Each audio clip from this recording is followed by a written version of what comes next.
Hey guys, it's Gablicious here, back with another video. I know that I have not posted in forever, but I am posting now again as soon as possible.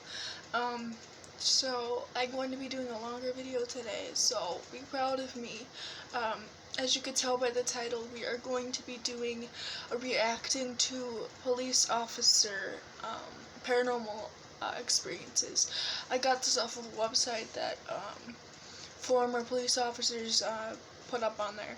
So please don't have me take this down because I got this off of a website. I got this off of a website because it was the first one I found. It was some good stories. I already went over them. So that's what we're going to be doing today. I'm going to be using my other phone to look at these stories. So I will be looking down most of the time, but don't worry. I will say the person's name after, well, if they want to. I'm just going to say the title, and then I'm going to go through the story, and then I'm going to do my reaction, or what I think about the story. So that's what's going to happen. If you guys are new here, subscribe, and hit that like button. If you don't like it, hit that like button, because I really do need more supporters, and to hit that bell button too, so you know when I post. I know I'm a new YouTuber, but please bear with me.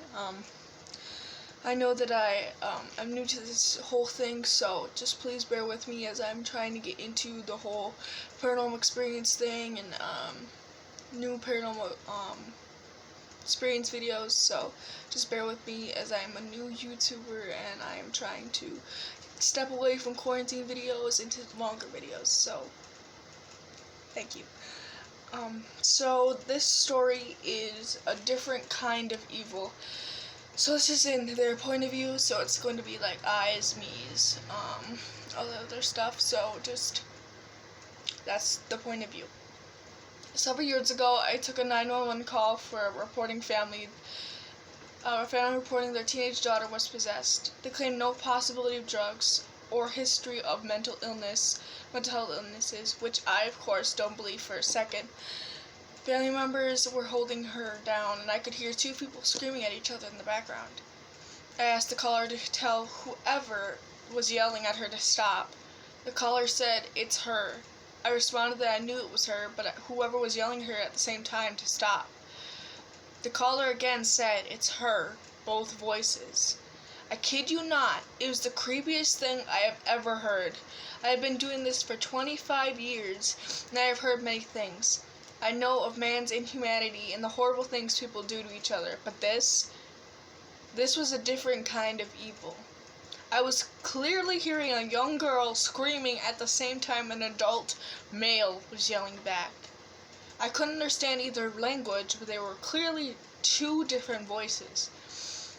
The family swore both voices were coming from her at the same time. It made my skin crawl. The lieutenant listened to the tape later, and he looked at me and said, "Do you even ever wonder?" Yes, I do. And I'm just going to say her last name. It's Sherman. I hope I'm not butchering that, but it is from her, and she reports that she got this call as a police reporter or a person who picks up the calls when you call in a police report or whatever. I'm not going to get into full detail, but it is what it is. Cell number 1 is empty. Oh, and I was going to give a reaction. That one is kind of creepy. I did not know what to think of it at the first time I read it. It kind of made my skin crawl that something like that would happen on a police tape. At the same time, someone is picking up the phone to respond to a call. So that was really creepy. But the next one is cell number 1 is empty. I've seen a lot of things in my career, things that would make a citizen doubt my sanity. From being dispatched to chase a UFO to responding to calls of ghosts. But the most unusual thing that happened to me was witnessed by several officers and a dispatcher. One evening I had brought in a guy for domestic violence, and as he was a bit rowdy, I was joined in booking by the sergeant and another patrolman. I'm in the process of booking Mr. Tough Guy when I glanced into cell number 1. There was a guy in there, short haircut, glasses, and white t-shirt, just staring at us. I ignored him because I didn't want him to start banging on the window demanding a phone call or something. So I finished the booking process and escort Mr. Tough Guy to his cell, walking past cell number 1. Guy in the cell just stood there, never saying a word or moving. Well, we all then leave booking and go about our business. Some time later, Sergeant asked me to check the paperwork for the prisoners to see if any were ready to transport to county jail. I grab the paperwork and go into booking to do a head count. Cell number 1 is empty. I panic until a sergeant who also panics, and he and I begin to make phone calls to the detectives to see if they had moved the guy or had released him. They all say they didn't go into booking at all. I then checked the computer and the paperwork again, and the head count was accurate. No one had been placed in cell number 1. We go to the dispatch office to check the surveillance video for booking. We rewind the footage to where I can be seen booking my prisoner. We fast forward to the point in the video where we all walk out. As soon as we walk past the door, the guy in number 1 blinks out of existence. We were all freaked out by the occurrence, believe you me. We tried to transfer the video to DVD and USB drive. The guy in the cell did not appear. We still hear and see things every now and then, and prisoners in the detox tank can be seen talking to someone in the direction of cell number 1, even though it appears empty. To this day, I'm weary of going into booking alone. This one is by Castillo. I'm sorry if I'm butchering that again, but it is by Castillo, and that would be kind of creepy. Going into booking and seeing someone in a cell that's supposedly empty. That is awful. I don't know what I would do if that happened. My skin is crawling right now. I'm getting goosebumps. And I'm sorry about the noise behind me. It's their commissioner. But, that one's another creepy one, and that's making my skin crawl. And I'm wearing a sweatshirt. It's making my skin crawl. That one's terrible. So, yes. That is something I don't want, doesn't want to do when they're booking, or even get into.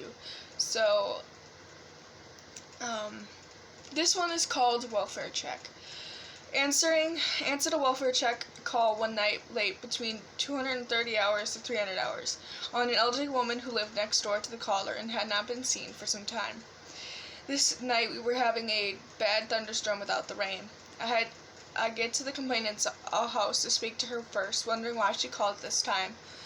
She tells me the lady next door is in her 90s, lives alone, she has not seen her in weeks. She explained that she has called, went over, and knocked on her door, but the lady will not answer. I start thinking she is probably deceased and has been for some time.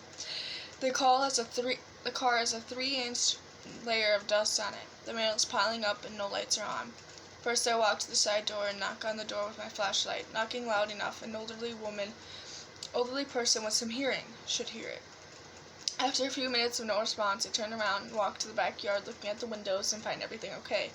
The complainant is with me and is saying she doesn't know by any relatives of the lady.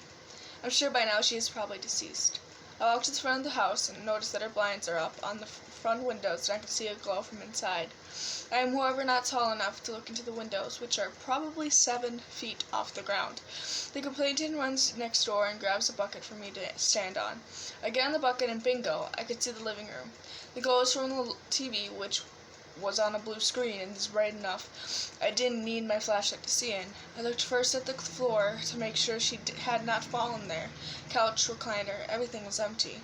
The telephone home base was blinking red with the missed calls and voicemails. From the living room was a hallway that was dark and couldn't see down. Using a flashlight, I could only see an open door down the hall. Still no signs of life. I turned around and told the complainant that everything looked okay and nothing was disturbed. I turned back around, and an elderly woman is looking back at me with her face right up against the glass. I couldn't breathe. I felt as if I had been hit in the chest by a bat. I fell backwards and off of the bucket. I hit the ground hard, and the complainant rushed to me. I pushed her off as she was trying to help me up, and I ran back up with the bucket. My heart was pounding, but I had to see. Instinct had my hand on my gun. The other was up on the window. I looked back inside and saw a frail elderly woman standing into the hallway, wearing a long nightgown, with her back to me. She turned out of the corner of her eye and then slowly walked out of view and down the dark hallway. That unnerved me. I got down and looked at the complainant, who was standing there with a puzzled look on her face. By now the wind had picked up and it began to rain. I began to walk back to my car by the road, and I turned back to the complainant and said, "Don't come back here." I got into the car and drove to the PD. I never found out about the lady who lived there. The complainant didn't call back, and the house now had different tenants inside. Some things are better left alone, and this one is by Peel. So this one is kind of creepy, and that's going to be the extent of what I'm doing today. I only read 3 stories, but that was about the time marker I wanted to. That one is so creepy. Having turned around and you see an elderly woman with her face pressed up against the glass. How is that not creepy to get? Girl, boy, that's terrible. I know that some cops get scared at everything, but some don't, and are very skeptical about everything that they see, and have seen and heard things over the course of their careers. So I chose this video because I wanted to let people around me know that police officers get scared too, and are scared of paranormal things, sometimes even things that happen to them on their jobs all around them. I just wanted you to be aware of that cops can get scared as much as civilians can, and cops have feelings too. And I know that I'm going to be going on a touchy subject, but please love each other, because what happened to George Floyd was not okay. Racism is not okay. Those 4 cops were not allowed to do that. He was not resisting arrest, and it should not be the case then and now. They have tried to get same equality for the past 200, 300 years in America. This should be to the point where everybody is equal, and not the same thing the Martin Luther era where they were protesting still then. We should all be the same. I know I'm a white person, but I support the Black Lives Movement, and I agree that they should be as equal as us and have the same pay, the same everything. It should not be different, because it's 200 years now, 200 to 300 years now, that people were facing this awful thing. It should not be happening. But thank you guys for watching. Like, subscribe, do all that you can. It's Scavalish. It's out with another video. I love you guys.